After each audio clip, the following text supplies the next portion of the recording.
Idol goods! Idol goods! Nice. Saan kayo galing? Tagig. Kasama ko na si Lodi. Bahay lang. Bahay ko to eh. Boss, tira mo naman boss oh. Naka-complete set yan boss. Ayun, complete set. Napakasayang bridge eh. Grabe guys, na Starbucks talaga ako kay Goodies. Starstruck pala. Idol ko talaga yun guys kasi sa mga kanta niya napayapa lang na madalas kong sound trip. Tol. Bakit? May sabihin ako sa'yo, Tol. Yung mga panahong wala musika sa akin ang sumagit. Tinanggap ko kahit na masakit. Yeah. Inisip ko lahat yun may balik. Pagkarating nga namin dito sa sasakyan ko, meron nga pala nakaharang na mga manok. Kaninong anak to? Naisip ko lahat yun may balik. Kung usapang palakasan, subok na ako mula una. Ano man? Pagtsatsagaan, nagkasama makuha pangarap ay gagalawan. Kasama ko nga rin pala yung mga kababata ko kasi idol din nila si Goodies. Bali nandito na nga pala kami sa Dasmariñas, Cavite. Kakanan ka lang dyan, dire-diretso, makikita nyo dito yung Goods. Located nga pala ito sa Block 1, Lot 14, Unit 15, Diamond Village, Imus Dasma Boundary, near Aguinaldo Highway, along Pacho Tirona and Golden City, Imus. Nasa Google Map lang din sila para madali nyo lang din mapuntahan. Pagkarating nga namin dito sa may good shop, pinarking pala muna namin yung sasakyan namin dito sa tapat ng shop. Bali papasok na nga pala ako dito sa loob at naunahan pa ako ng mga tropa. Idol goods! Idol goods! Nice. Saan kayo galing? Tagig. Kasama ko na si Lodi. Bahay lang. Bahay ko to eh. Boss, tira mo naman boss oh. Naka-complete set yan boss. Ayun, complete set. Napakasayang bridge eh.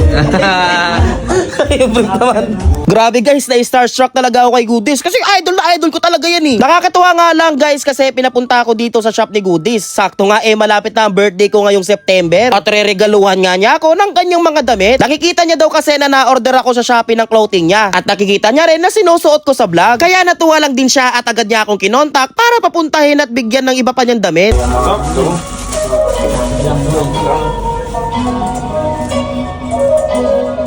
Try mo i-close para sure ka. Malapad kasi talaga yan yung boxing. Totoo guys, hindi ko ina-expect na bibigyan ako ni Goodies. Grabe, sobrang bait niya sa personal at napaka-humble. Parang kailan lang na-order pa ako sa online shop niya. Ngayon, siya na mismo ang nag-abot sa akin ng mga gusto ko sa clothing niya. Tapos yung madalas kong sound trip, nakasama ko pa. Tapos niregaluhan pa ako. Grabe, maraming salamat Idol Goodies. Kaya sa mga naghahanap dyan ng quality at maangas sa clothing, check nyo tong Goods. Totoo guys, quality yung kanya mga clothing dito kaya madalas akong umu-order sa online. Nung pauwi na nga pala kami, pagtingin ko sa labas, grabe ang lakas ng ulan. Kaya tumambay pala muna kami dito saglit para hintayin na medyo humina ang ulan bago kami bumiyahe. Eto, totoo na to, pauwi na pala kami dito. Maraming salamat nga pala at na-meet ko sa personal itong si Idol Goodies at binigyan pa tayo ng kanya mga clothing, no? Maraming salamat sa oras at konting kwentuhan. Mamimiss kita, Idol Goodies. Grabe guys, sobrang bait niya talaga, nakakakilig. Ay, pangkla. Solve na solve.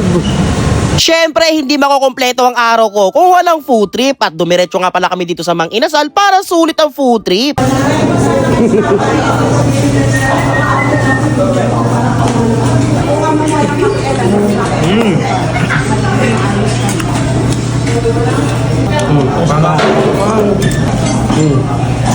Sabay sasaw-saw sa sabaw oh.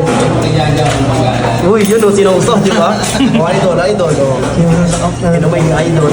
Mang, sarap na pagkaluto sa manok mo. Ha? Walang sunog, idol.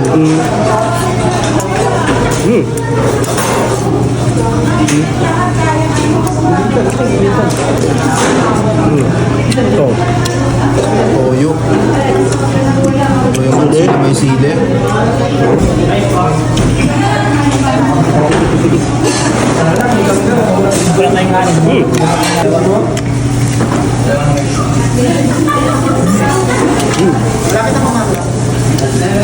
Ano idol, parami ng kanin.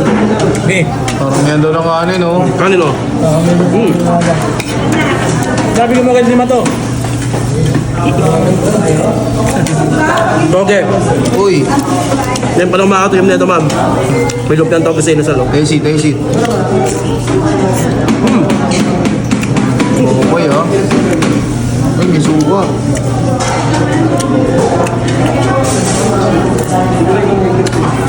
Ang bisa ng pagkaluto man.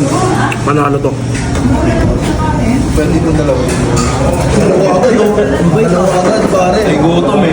Grabe talaga kahalimaw tong mga tropa ko kumain eh, no? Tagdadalawang sandok ni kuya eh, yo. Syempre ako, diet lang ako, isang kanin lang, no? Baka tumaba ako eh. Ayoko naman mangyari yun na tumaba ako, no? Hanggang dito na nga lang, bye-bye!